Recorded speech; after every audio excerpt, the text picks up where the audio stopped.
And phrases like return on investment, well, that just gives her a lot of cover because she can say, oh, no. Well, you see, we don't need to actually make the numbers stack up. It'll have some payoff down the road somewhere. And so, it's all a sham, Rita. It is. Meanwhile, in Chicago, businesses near the Democrats' National Convention venue are boarding up their shops to prevent damage from rioters, protesters, other violent lefties. The Democrats' convention begins tomorrow. Joe Biden is expected to speak on the first night. And these major protests are already underway in the city centre. We've got groups, pro-Palestinian groups, pro-abortion demonstrations. The left seems to have an extremist problem, James, that's been normalised for far too long. And sadly, some of those radicals aren't just in the streets, they're in the party.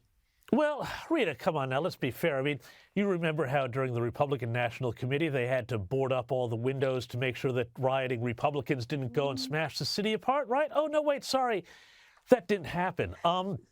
This is the thing, every time the Democrats get together, even if they're doing something that's supposed to be like, for their own side, they have this hugely destructive streak. That's the only word that I can think of here. I mean, I remember being in New York for the 2020 election when Joe Biden beat Donald Trump. But, they were boarding up all the windows down Fifth Avenue, down Madison Avenue, down in Soho, because they were worried that if Trump won, there were going to be, the vanguard of the Democratic, tolerant, peaceful left were going to come out and show how they felt about this. And this continued through the Black Lives Matters riot in 2022 or in 2020. This is a long, long thing with the Democrats, with the left, arguably going back to the French Revolution, frankly, Rita. Well, yeah, let's not have a history lesson right now. But you're so right. I was there in New York in 2020, and I was shocked by how many shops, buildings were boarded up. They'd learned from experience, and as soon as Joe Biden was declared the winner, it came down. Those protections the boards came down because yeah. They weren't worried about the left rioting any longer.